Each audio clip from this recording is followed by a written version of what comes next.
Negative چیز کو جو ہے وہ اسلام سے ریلیٹ کر دیتے ہیں، اس کا کیا حل ہے؟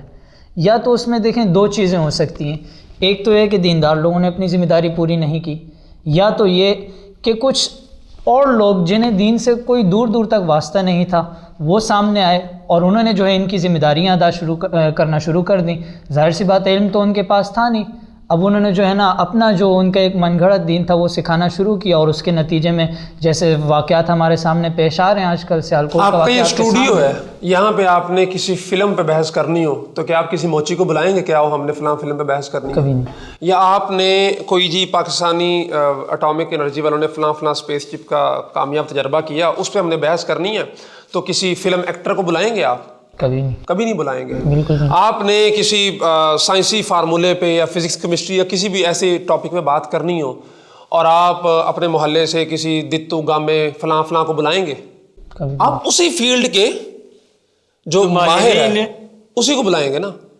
لیکن دین ایک ایسا شعبہ ہے کہ دین پہ بات کرنے کے لیے آپ کو پروفیسر بھی دستیاب ہے، دین پہ بات کرنے کے لیے آپ کو جنرل بھی دستیاب ہے، دین پہ بات کرنے کے لیے آپ کو معروف دانشور کا جو سابقہ لاحقہ لگا ہوتا ہے وہ بھی دستیاب ہے، ہر ایرا غیرہ دین پہ بات کرنے کے لیے دستیاب ہے۔ اب یہ مارننگ شو ہوتے ہیں، ان کے اندر دین کی بات کلین شیف بندہ بیٹھ کے کر رہا ہے جس کو نہ دنیا کا پتہ نہ دین کا پتہ ہے۔ رمضان کے اندر جو دین کے نام پہ نشریات ہوتی ہیں وہ ایکٹرز کو آپ نے دیے ہوئے ہیں، سارا سال انہوں نے برہنہ ناچ کرنے ہیں، گانے گانے ہیں، اور وہ کیا کہتے ہیں یار اس کو، یار وہ ہر آئٹم سانگز کرنے ہیں، آئٹم سانگز کرنے ہیں۔ لیکن رمضان میں آپ اس نے دوپٹہ پہنا کے حاجن بنا کے آپ نے اس کو بتا دینا ہے کہ جی آپ دین مانتے۔ پھر وہ کرتی کیا ہے، پھر وہ بیٹھ کے انہی مولویوں کو بلاتی ہے جو آپس میں چونچے لڑاتے ہیں۔ پھر وہ سوال کس طرح کرتی ہے، میں ریئل ایگزامپل دیتا ہوں، آپ نے دیکھی ہوگی۔ مفتی صاحب متا کیا ہوتا ہے؟ متا، جس کو متا کا تلفظ ہی نہیں پتا لیکن اس نے اس موضوع پہ بحث کروا کے شیعہ عالم کو اور سنی عالم کو لڑوانا ہے، اسے ریٹنگ لینی ہے۔ دیکھیں نا ذمہ داری کس کی تھی؟ آپ کو دین پہ بات کرنی ہے، آپ ایسے عالم کو بلائیں کہ جو بجائے اختلافی مسائل کو اجاگر کرنے کے جو مسائل درس گاہوں میں تو دیکھیں نا، اب یہ تو بلانے والے کا مسئلہ ہے نا، ٹھیک ہے، تو اسی طرف وہی کہہ رہا ہوں کیونکہ دین کو ہر ایک نے تختہ مشق بنایا ہوا ہے، کیونکہ آج کمرشلائز دور آ گیا نا، ریٹنگ چاہیے، بالکل ایسے ویورشپ چاہیے، ویورز آئیں گے، ریٹنگ آئے گی تو اشتہارات اچھے ملیں گے۔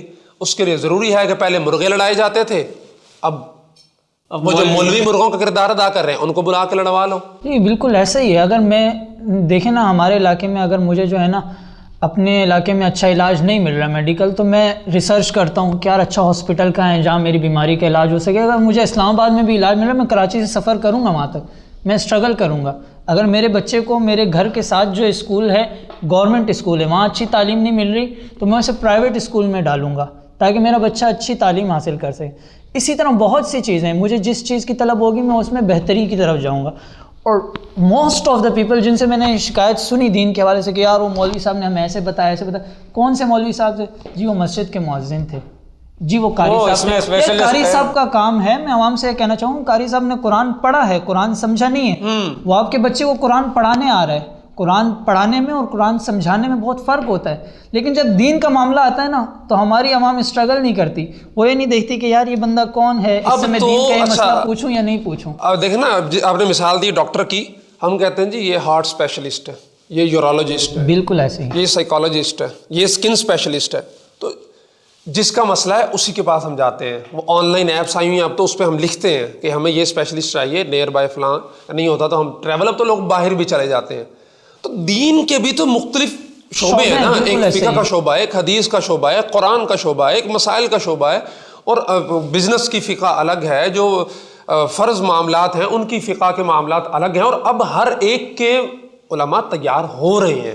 تو آپ یہ بھی تو ذرا تکلیف کریں، پوچھیں کسی سے کہ یار مجھے بزنس سے متعلق معاملہ ہے۔ اب جو عام عالم ہے نا، اس نے 8 سال درس نظامی پڑھا ہے، مسائل کو اس نے سمجھ لیا ہے، لیکن بزنس کے موجودہ ماڈل کے حوالے سے دقیق جو پیچیدہ مسائل ہوتے ہیں وہ تخصص 2 سالہ 3 سالہ مختلف ادارے کرواتے ہیں، اس کے بعد اس کو ان پہ عبور ہوتا ہے۔ اور بزنس کا مسئلہ آپ کو اسی سے پوچھنا چاہیے۔ جب آپ عام عالم سے پوچھیں گے، اس کو سمجھ ہی نہیں آ رہی تھی، وہ مسئلہ کیسے بتائے گا؟ تو اس میں قصور اس کا نہیں ہے، قصور آپ کا ہے کہ آپ کو مسئلہ تو ہارٹ کا تھا لیکن آپ چلے گئے اسکن اسپیشلسٹ کے پاس۔ بھائی وہ تو ڈاکٹر ہے، جسم کے اعضاء کے ہر حصے کا جیسے ایک اسپیشلسٹ، ویسے جسم کے اعضاء سے متعلق یہ جو دین کا ہر حکم ہے، ہر حکم کے حوالے سے، ہر اس کے جو باب ہے، جو اس کا سبجیکٹ ہے، اس کے حوالے سے ایک اسپیشلسٹ ہے، اس کو آپ دیکھیں، اس سے جا کے اپنا واقعہ بتاؤں نا. ایک مرتبہ میں ایک بیٹھا تھا مفتی صاحب کے ساتھ، تو میں مفتی صاحب کے ساتھ دسترخوان میں بیٹھا. میں نے کہا مفتی صاحب کھانا کیسے کھایا جائے، شریعت کیا کہتی ہے؟ تو انہوں نے مجھے کھانے کے آداب بتائے کہ پہلے آپ ہاتھ دھوئیں، اس کے بعد جو ہے بسم اللہ پڑھیں، اپنے سامنے سے کھائیں. ٹھیک ہے، اچھی باتیں بتائی انہوں نے. لیکن کچھ عرصہ گزرا، پھر ایک مرتبہ بیٹھنا ہوا، اللہ والوں کے ساتھ بیٹھنا ہوتا رہتا ہے الحمدللہ، میں اسے اپنی سعادت سمجھتا ہوں. پھر ایک صوفی تھے جو جن کا تعلق خانقاہ سے تھا، تو ان کے ساتھ بیٹھا دسترخوان میں. میں نے کہا کہ حضرت مجھے کھانا کھانے کا طریقہ بتائیں. انہوں نے مجھے آداب نہیں بتائے. بھول گئے تھے. ہاں، انہوں نے مجھے آداب نہیں، بھولا نہیں تھا، میں چیک کر رہا تھا. میں نے کہا کہ شاید مجھے کچھ نیا سیکھنے کو ملے، تو انہوں نے مجھے آداب نہیں سکھائے. صوفی تھے نا، انہوں نے کہا کھانا اس طرح کھاؤ کہ ہر لقمے پر اللہ کا شکر ادا کرو.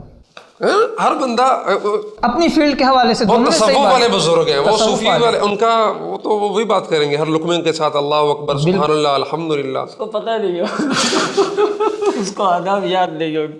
خیر بہرحال یہ بات درست ہے، اور نوجوان طبقے کو بھی جو ہے نا اس کا لحاظ رکھنا چاہیے کہ وہ ہر چیز کا وہ اسلام کو جو ہے ذمہ دار ٹھہرا دیتے ہیں، یا وہ کسی چیز میں ان کے جو ہے وہ مطمئن نہیں ہوتے کسی اسلامی مسئلے میں. بہت سی ایسی چیزیں ہیں تو میڈیکل کے حوالے سے چونکہ لگے ہوئے ہیں، یا انجینئرنگ کے بہت سے ایسے مسائل ہوں گے جو انہوں نے ابھی تک حل نہیں کیا وہاں کے اسپیشلسٹ نے، لیکن یہاں پر ایسا کوئی مسئلہ نہیں ہوگا جو وہ آپ کو حل کر کے نہ دے.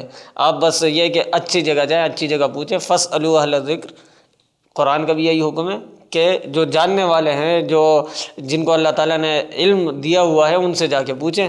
تو اگر تمہیں کچھ علم نہ ہو، یہ بظاہر یہ کہ بندہ بجائے یہ کہ بندہ خود ریسرچ کرنے لگ جائے اور دین کو تختہ مشق بنائے، تو اس سے جو ہے نا اجتناب کرنا چاہیے. بہرحال ہماری بات کہاں سے شروع ہوئی، کہاں سے نکلتے چلیں کلوز کرتے ہیں. آخر میں ناظرین سے چاہوں گا کہ آپ ہی جو ہے، جو ابھی ہم نے ڈسکشن کی، اس کے خلاصہ جو ہے عوام کو بتائیں کہ اگر ہمیں دین کے حوالے سے، اگر ہمارے ذہن میں کسی نے وہ شدت پسندی والا یا اسلام جو ہے وہ دہشت گردی کا سائن بورڈ لگا دیا ہے، یا پھر ہمیں کچھ مسائل آ رہے ہیں اسلامی حوالے سے، یا ہم سمجھتے ہیں کہ مولوی ہم پر جبر کر رہے ہیں، تو اس کا کیا سلوشن ہے. ہم جو ہے دین کا جو منفی نہیں، جو مثبت پکچر ہے اس کو اگر ہم دیکھنا چاہ رہے ہیں، ابھی تک تو زیادہ تر ہمارے سامنے جو ہے ہمارے میڈیا جو ہے دین کی ایک منفی پکچر ہی دکھا رہا ہے. اگر ہم مثبت دیکھنا چاہتے ہیں، اس کے لیے ہم کیا کریں، کس کے پاس جائیں، کیسے کہیں؟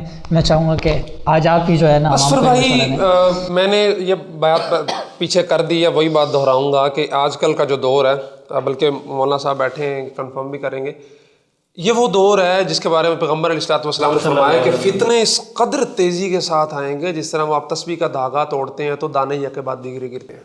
بلکہ وہ الفاظ ہیں حدیث کے اندر کہ صبح مومن ہوگا، شام کو کافر ہو جائے گا. مجھے نام لینے کی ضرورت نہیں ہے، آپ کو مثالیں بے بہا، اور ایسے ایسے فتنے ہیں. اور پہلے ہوتا تھا فتنہ آیا جی، وہ ہندوستان کے اندر فتنہ آیا، چلو پاکستان میں پہنچتے ٹائم لگے گا. اب یہ سوشل میڈیا ایک دن کے اندر فتنہ کہاں سے کہاں پہنچ جاتا ہے، اور ہزاروں لاکھوں لوگوں کو اپنا مرید بنا لیتا ہے. بالکل ایسے. اور مرید کیوں بنا لیتا ہے؟ کیونکہ وہ لوگ علماء سے ٹچ میں نہیں ہیں، ان کو اصل چیز کا پتہ نہیں ہے، وہ مضبوط بنیاد پہ نہیں کھڑے، وہ آئیڈینٹی کرائسس کا شکار ہے، ان کو اپنی شناخت کا نہیں پتہ ہے.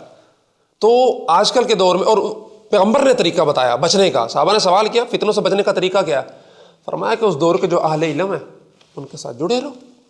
آج کل کے دور میں وہ جتنی بھی سارے قیامت کے فتنوں والی مولانا احادیث ہیں، وہ سچ ثابت ہو رہی ہیں، اس امپلیمنٹ ہوتی ہیں. اگر آپ ان تمام حالات کو سامنے رکھتے ہوئے اس کو ریوائز کرتے ہیں تو آپ حیران ہوتے ہیں کہ پیغمبر علیہ السلام نے 1400 سال جیسے وہ سامنے اپنے یہ منظرنامہ ان کے تھا، اور اس کو دیکھ کے یہ بیان کر رہے تھے.